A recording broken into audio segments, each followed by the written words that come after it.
그 안도가 일단 됐고요. 예. 그동안 정말 12.3 내란 이후로 내란성 스트레스 등에 시달리던 온 국민이 드디어 일상을 찾는 시점이 얼마 남지 않았다. 일단 먼저 그게 제일 큰 느낌이었고요. 예. 그러나 아까 전에 김진영 의원님께서 민주당 상황 말씀해 주셨듯이 시민사회 저희 입장에서도 끝까지 긴장의 끈을 놓치면 안 된다. 네. 아까 지금 한덕수, 최상목은 탄핵의 대상이 아니고요. 네. 체포의 대상입니다. 네, 지금 이미 저희 국민들에게 너무나 큰 고통을 줬습니다. 마은영 헌법재판관을 임명하지 않는 것이 위헌이라고 2번이나 헌재가 판단하지 않았습니까?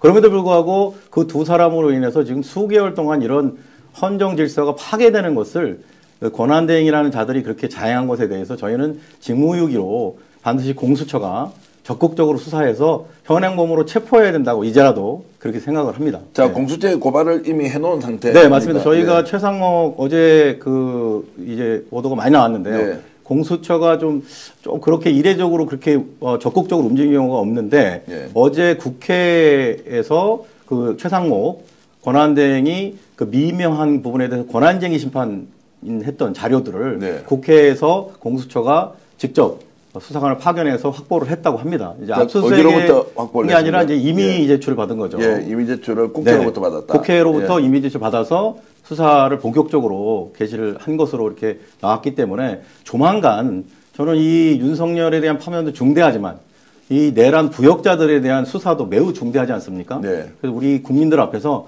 명명백백하게 공수처가 적극적으로 이러한 내란 부역자들에 대한 수사를 해야 될 때라고 생각하고요.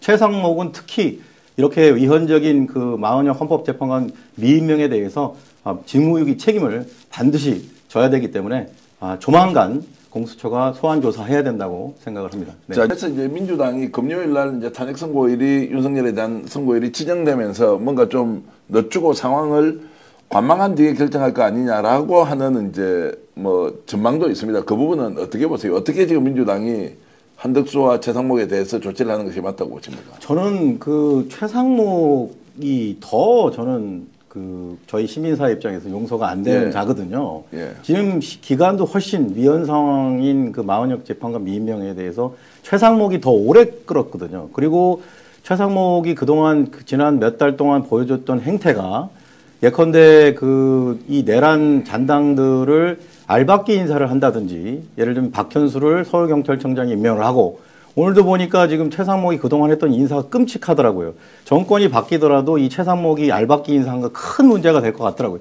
이런 측면에서 최상목에 대한 탄핵은 오히려 한덕수보다도 선행했어야 되는 거고 탄핵안도 미리 발의됐거든요. 최상목이 먼저. 저는 그래서 최상목을 먼저 탄핵해야 된다는 그런 생각을 갖고 있습니다. 자, 그러면 이제 그것은 당위론적 측면에서 저도 100% 동의를 하는데 민주당이 어떻게 할 것 같습니까? 이번 주에 자, 금요일 날 선고일 이전에 이 문제를 정리하고 선고와 네. 동시에 대선을 이제 관리할 수 있는 네. 대통령 권한대행이 바뀔 수도 있다. 이제 이 부분은 어떻게 할 것 같습니까? 저는 그 파면 결정 이전이라도 예. 이 두 자들은 이미 진작부터 탄핵이 돼서 그 자리에 있어서는 안 되는 자들이기 때문에 저는 곧바로 파면 결정이 나자마자 대행이 곧바로 그 이주호 부총리 네. 그 장관에게 이어질 수 있는 상황을 만들기를 저는 바랍니다. 그래서 오히려 지금 그 예정대로 본회의를 강행을 해서 파면 결정과 거의 동시에 나올 수 있도록 그렇게 민주당이 추진할 수 있으면 그렇게 했으면 좋겠습니다.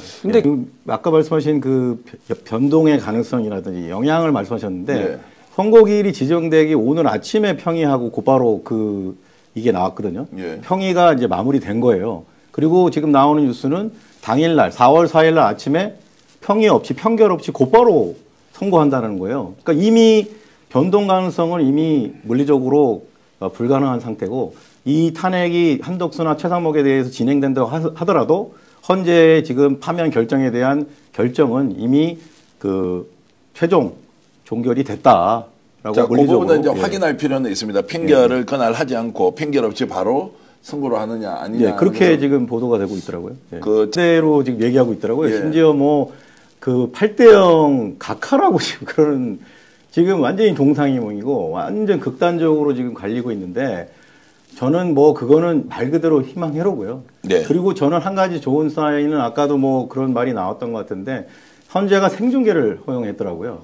그러니까 이 얘기는 뭐냐면 온 국민에게 당당하게 밝힐 수 있는 준비가 돼 있다. 결국 헌재도 상식적인 그 헌법 수호의 책무를 다하는 헌재로서의 존재 이유를 아주 이번 기회를 통해서 국민들 앞에서 여실히 보여주겠다라고 하는 하나의 저는 시그널이라고 보고요.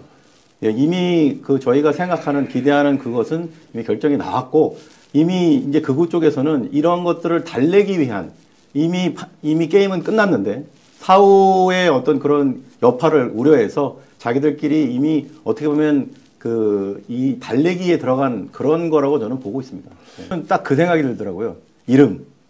그러니까 뭐냐면 최근 지난 주말부터 이 5대3 대드락설이 돌면서 갑자기 이 새 이름 정영식, 김복형, 조한창이 무슨 그 국민 역적이 됐어요. 그리고 이제 역사의 죄인이 된다라는 식으로 자기들의 이름이 계속 거론되니까 저는 뭐 법관들도 헌법재판관들도 인간이기 때문에 자신들의 이름이 이렇게 국민들에게 세게 각인이 되고 역사의 죄인이 되고 하는 거에 대해서 분명히 가족들에게도 개인적인 레벨에서 굉장히 큰 임팩트가 있다고 생각합니다. 실제로 저희가 어제 이 정영식, 김복형, 조한창 이 세 사람을 내란방조, 직권남용 및 내란방조로 고발을 했지 않습니까? 그러니까 지금 이런 움직임들이 되게 강하게 있었고 조국혁신당에서는 심지어 국민들에게 손배 청구를 하겠다. 이 사람들에 대해서.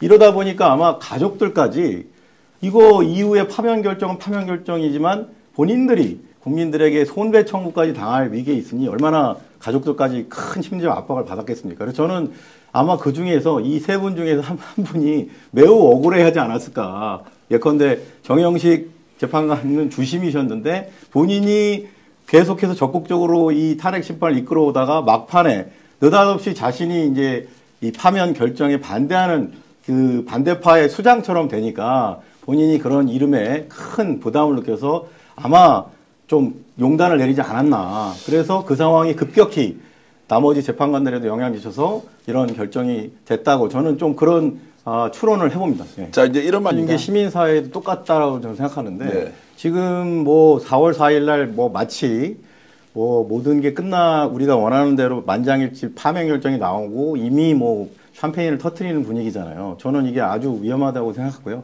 샴페인을 터트리는 분위기는 아닌 것 같고. 네, 저는 지금 끝까지 시민사회도 예컨대 지금 비상행동 저희가 이제 1,700개 시민단체가 연합된 그 윤석열 극각대진 사회대개혁 비상행동이 결성됐지 않습니까? 그래서 지금 오늘 밤 9시부터 내일 밤 9시까지 24시간 동안 헌재 에어싸기 지금 하고 있거든요. 그래서 예정대로 이런 식으로 끝까지 우리가 할 수 있는 거는 최대한 마지막 순간까지 해야 된다고 보고요. 긴장의 끈을 늦춰서는 안 된다라고 그렇게 생각합니다. 네. 자, 그날 최종 선고는 어떻게 될 걸로 지금 김한배 대표는 보십니까? 저도 당연히 8대0 인용 결정이 나올 거라고 지금 확신하고 있습니다. 그 이유는 과정이 지금 중요한 게 아니잖아요. 결론이 중요합니다. 예. 중간에 저는 솔직히 말해서 아까도 말씀드렸지만 이 세 분이 5대3 상황에서 사실 대드락이 있었을 수도 있어요. 그 임찬종 기자의 출연이 맞을 수도 있습니다. 근데 그거는 잘 아시겠지만 과정입니다. 과정. 근데 우리가 듣는 유일한 그 사실은 마지막에 최종 결론만 나오지 않습니까? 네. 근데 이 사건은 아무리 생각해도 정상적인 법관이라면 도저히 기각을 시킬 수가 없는 사건이라고 보기 때문에 결국은 중간에 뭐 5대3, 뭐 6대2 우여곡절 겪더라도 결론은 모두가 다 피청군인 윤석열 파면에 결국 찬성하는 인용 결정을 내릴 수밖에 없다. 그렇게 생각합니다. 자, 마지막. 혹시 광고. 광고 빨리 하십시오. 네, 저 뭐 사생 잘 아시다시피 민주진영의 고발투쟁 단체로서 정말 열심히 이제 3일 뒤에 곧 파멸될 그 내란 속의 윤석열을 100번 넘게 고발해 왔는데 저희가 또 운영하는 유튜브 채널이 저도 있습니다. 개인 채널이 법 앞에 평등입니다. 많은 우리 민주시민 여러분, 애청자 여러분 법 앞에 평등 구독해 주시면 정말 감사하겠습니다. 자, 제가 한 번 더 강조드리겠습니다. 법 앞에 평등이라는 김한배 대표 사법정의 바로 세우기 시민행동 법 앞에 평등 TV도 여러분 관심 가지고 구독해 주시면서 정말로 혈혈단신으로 바깥에서 투사처럼 행동주의 자처럼 이렇게 활동하시는 분인데 응원과 격려 많이 부탁드리겠습니다.